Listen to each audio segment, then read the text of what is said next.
Prince William walks out on Keir Starmer. London erupts in fury as Britain faces a royal showdown that shakes the nation in what commentators are calling the most explosive political moment in half a century.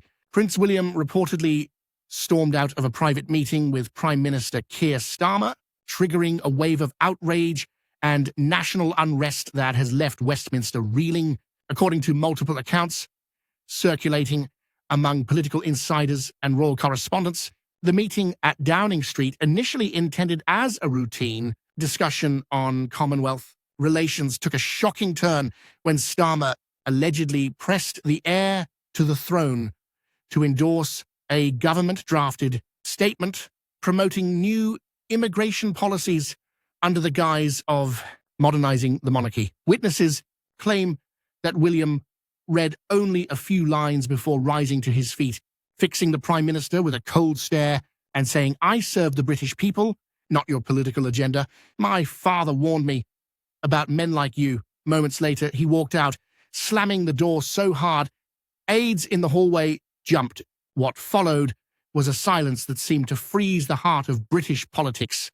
Within 90 minutes, Kensington Palace released a terse statement claiming the prince had a prior engagement but to those fluent in royal language, the meaning was unmistakable. Prince William had just publicly rebuked the government. News of the confrontation spread like wildfire across media platforms, and within hours, the streets of London were flooded with protesters. Thousands gathered outside Westminster, waving Union Jacks and chanting in support of the monarchy, while hashtags like Royal Rebellion, Prince William was right, and Defend the Crown dominated every corner of social media. Public anger only intensified when stories began circulating about British veterans living in hardship while government funding was allegedly being redirected toward immigration initiatives.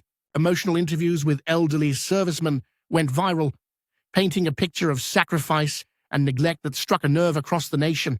"We fought for this country and now we're forgotten," said one veteran tearfully in a video that gathered millions of views overnight. These testimonies gave the unfolding royal standoff a moral dimension that ordinary citizens could not ignore.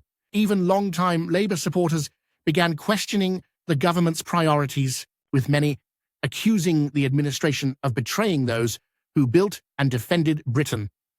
Just as tensions reached their peak, King Charles III added fuel to the fire. During a solemn remembrance service at Westminster Abbey, the monarch delivered a speech that, while carefully worded, carried unmistakable political weight.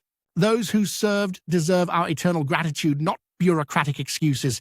When a nation forgets its defenders, it forgets itself," Charles declared, his voice echoing through the ancient stone walls. The audience reportedly fell silent as his words hung heavy in the air, interpreted by many as a direct rebuke of government policy. Analysts immediately recognized it as the most politically charged statement by a reigning monarch in modern times.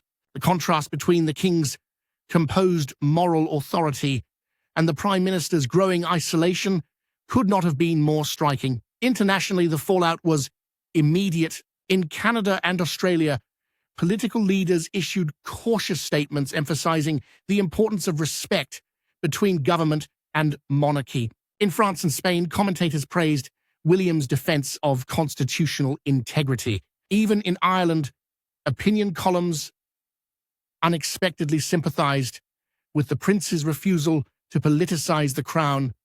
Across the Atlantic, American media picked up the story, with conservative outlets framing it as a clash between national tradition and political overreach. Markets reacted sharply as the pound dipped and the FTSE 100 shed billions in value amid fears of instability, while Labour's approval ratings plunged to their lowest point in years. Inside Number 10, the mood reportedly turned chaotic. Leaks from anonymous aides painted a picture of shouting matches, resignations being drafted, and party members openly plotting a leadership challenge. Several ministers refused to appear on scheduled media programs, and whispers of betrayal filled private WhatsApp groups.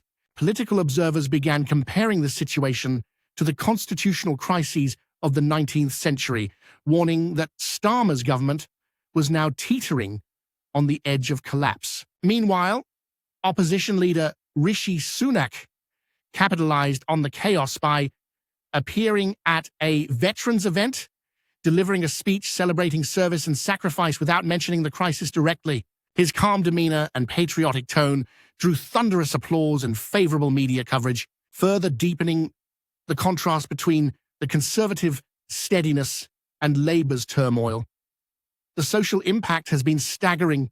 Across the country, citizens have taken to social media and public demonstrations expressing solidarity with the monarchy. Influencers, journalists, and even musicians have voiced support for Prince William's stance, framing it as a defense of national honor and moral principle. Opinion polls released in the following days revealed a massive surge in public confidence in the royal family, while trust in the government fell to historic lows. Analysts describe this moment as a national awakening, with people rallying behind the symbols of stability and tradition as Britain braces for what could be one of the most consequential weeks in modern political history. All eyes now turn to Prince William's upcoming public appearance at a Commonwealth youth event. Every word, every gesture will be dissected for meaning.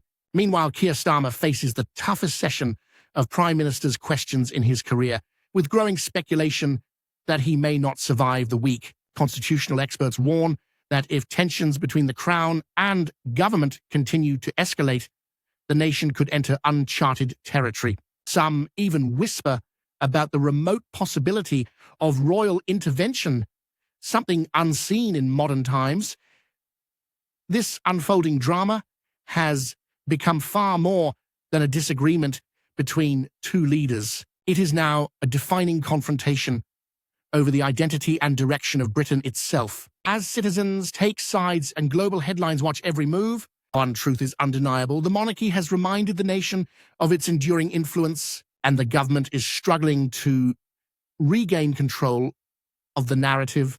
What began as a private exchange behind closed doors has evolved into a political earthquake whose aftershocks could reshape British politics for generations.